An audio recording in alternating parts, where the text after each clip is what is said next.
நான் உடனே கிளம்புறேன். அப்பா எங்க இருந்தாலும் கண்டுபிடிச்சு கூட்டு வரமா. டே அவசரப்படாத. இங்க பாரு, வாணி அக்கா எல்லாத்தையும் கரெக்டா பிளான் பண்ணிட்டு இருக்காங்க. அவங்க பிளானை வச்சுதான் தோ மாயாவே நம்மளால காப்பாத்த முடிஞ்சது. அப்பாவையும் கண்டுபிடிக்கிறதுக்கு அவங்க ஏதாவது பிளான் வச்சிருப்பாங்க. இதுக்கு நடுவுல நாம ஏதாவது குட்டையை குழப்பணும்னா அது வாணி அக்காக்கு கஷ்டமாயிடும். நீ கொஞ்சம் பொறுமையா இரு. அவங்க அவரை தேடிட்டு இருக்காங்க. எனக்கு நம்பிக்கை இருக்கு, அப்பா சீக்கிரமா வந்துருவாங்க.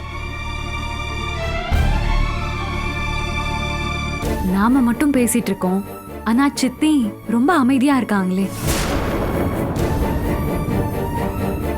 மாயா ரொம்ப நாளா எதிர்பார்த்துக்கிட்டு இருந்த நேரம் இன்னைக்கு தான் வந்திருக்கு. ஆனா அவ வீட்டுக்குள்ள வந்த நேரம் நம்ம ஏதேதோ பேசிட்டு இருக்கோம். அதான் உங்க சித்தி அமைதியா இருக்கா. ஏய், என்ன மாயா, என்னம்மா இது? எதுக்கு அழுதுகிட்டு இருக்க? ஏன் மலரே இப்படி அழுகுற? அழுவாதம்மா. உங்க அன்புக்கும் பாசத்துக்கும் அருகதையே இல்லாதவனா நான் நல்லவல்ல, கெட்டவ. மாயா, நீ நிறைய தப்பு பண்ணிருக்க, எனக்கு நிறைய கொடுமை பண்ணிருக்க. ஆனா அதையெல்லாம் மறந்துட்டு மன்னிச்சாச்சு. நீயும் அது எல்லாத்தையும் மறந்துருமா? சொல்றத கேளு. இல்ல, உங்களுக்கு தெரியாத பெரிய பெரிய தப்பெல்லாம் நான் பண்ணிருக்கேன். ராஜாராம் மாமாவை கடத்திட்டு போய் அடைச்சு வச்சது, அவரை மாதிரியே காளியை இந்த வீட்டுக்கு அனுப்பிச்சது நான் தான்.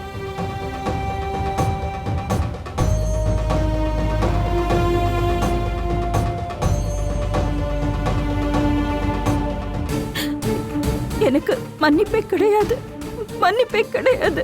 ஏய், என்னது மன்னிப்பு அது இதுன்னு பேசிக்கிட்டு? இங்க பாரு, நீ திருந்திட்டேன்னு தெரிஞ்சதுனால தானே காளி ஒன்ன கடத்தனா. நீ எப்பவோ எங்க வீட்டு பொண்ணா மாறிட்ட. சரியா? அழாத. அழாதீங்க சித்தி. ஆமா சித்தி.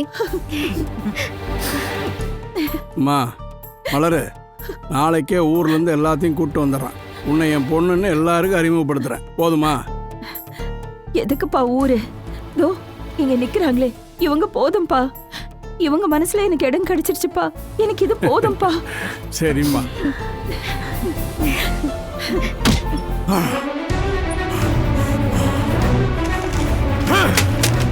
எங்கடா அந்த ராஜாராம்? உள்ளதானே இருக்கான். ராஜாராம்!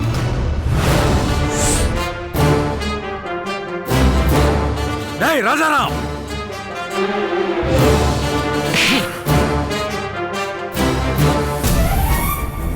நீ நிதானமா இல்ல. இதுக்கு அர்த்தம் என்ன தெரியுமா? கொஞ்சம் கொஞ்சமா உன் வேஷம் கலைய ஆரம்பிச்சிருச்சு. உன் கழுத்துக்கு நேரா கத்தி வந்துருச்சு. நீ சீக்கிரமே மாட்டிக்க போற. என்ன நான் சொல்றது சரிதானே?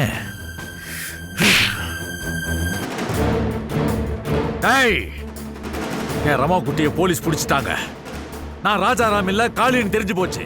இனிமே அந்த வீட்டுக்குள்ள நான் போக முடியாது. ஒரு பைசா கூட எடுக்க முடியாது. மறுபடியும் நான் ஆரம்பிச்ச இடத்துக்கே வந்திருக்கேன். அந்த வாணியால நான் போட்ட திட்டம் எல்லாம் பாழாயிடுச்சு. மறுபடியும் நான் ஜீரோவுக்கு வந்திருக்கேன்டா. அப்போ ஒண்ணு பண்ணு, போலீஸ்ல போய் நீயே சரண்டர் ஆயிடு. ஒரு 2-3 வருஷம் உனக்கு தண்டனையாவது குறையும்.